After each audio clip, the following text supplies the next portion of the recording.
Welcome to சினிமைக் channel. இந்த வீடியோவில் நம்ம எந்த படத்தோட ரிவ்யூ பார்க்க போகிறோம்னா, போன ஃப்ரைடே ரிலீஸ் ஆன நம்ம சூரியோட மாமன் படத்தோட ரிவ்யூ தான் பார்க்க போகிறோம். அதுக்கு முன்னாடி நம்ம சேனலை சப்ஸ்கிரைப் பண்ணனா சப்ஸ்கிரைப் பண்ணிக்கோங்க, லைக் பண்ணிக்கோங்க, ஷேர் பண்ணிக்கோங்க, பக்கத்து பெல் ஐகானை கிளிக் பண்ணிக்கோங்க. அப்போ தான் நாங்கள் போகிற வீடியோ எல்லாமே உடனுக்குடனே உங்களுக்கு வந்துடும். வாங்க வீடியோக்குள்ளே போகலாம்.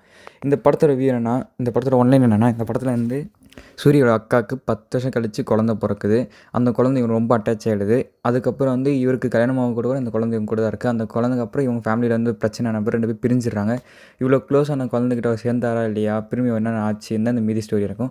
இப்பயே சொல்லி இது வந்து 2K கிட்ஸுக்கு வந்து செட் ஆகுமான்னு தெரியாது. ஆனால் 90s கிட்ஸ் அந்த மாதிரி இருக்கவங்களுக்குலாம் செம்மையாக செட் ஆகும். இந்த படம் கடைக்குட்டி சிங்கம் மாதிரி, நம்ம வீட்டு பிள்ளை, இந்த படத்தெல்லாம் லைக் பண்ணுற மாதிரி இருந்தீங்கன்னா இந்த படம் உங்களுக்கு ரொம்ப பிடிச்சிருக்கும். மற்றபடி நார்மல் ஆடியன்ஸுக்கு பிடிக்குமான்னு தெரியாது. ஒரு சில பேர் போர்னு வாங்க, கிரிஞ்சுன்னு சொல்லிடுவாங்க.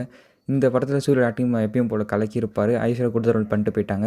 சாங்ஸுக்கு இன்னும் கொஞ்சம் பெட்டராக போட்டுருக்கலாம், ஓகேவா இருந்துச்சு. பேக்ரவுண்ட் ஸ்கோர் நல்லா தான் இருந்துச்சு. ஸ்டோரி பொறுத்த வரைக்கும் நல்ல ஸ்டோரி தான். ஆனால் ஸ்க்ரீன் பிளே வந்து கொஞ்சம் அங்கங்கே லாக் அடிக்கும், போர் அடிக்கும். மற்றபடி ஒன்றும் இல்லை. செகண்ட் ஹாஃப் ஃபுல்லாக எமோஷனாக இருக்கும். ஃபஸ்ட் ஹாஃப் ஃபுல்லாக மட்டும் காமெடி அந்த மாதிரி கலந்துருக்கும். இந்த படத்துக்கு நம்ம தர ரேட்டிங் வந்து 5க்கு வந்து 3 தான். அதை சூரிய ஆக்டிங்காக தான். செக் பண்ணி வாங்க. தேங்க்யூ.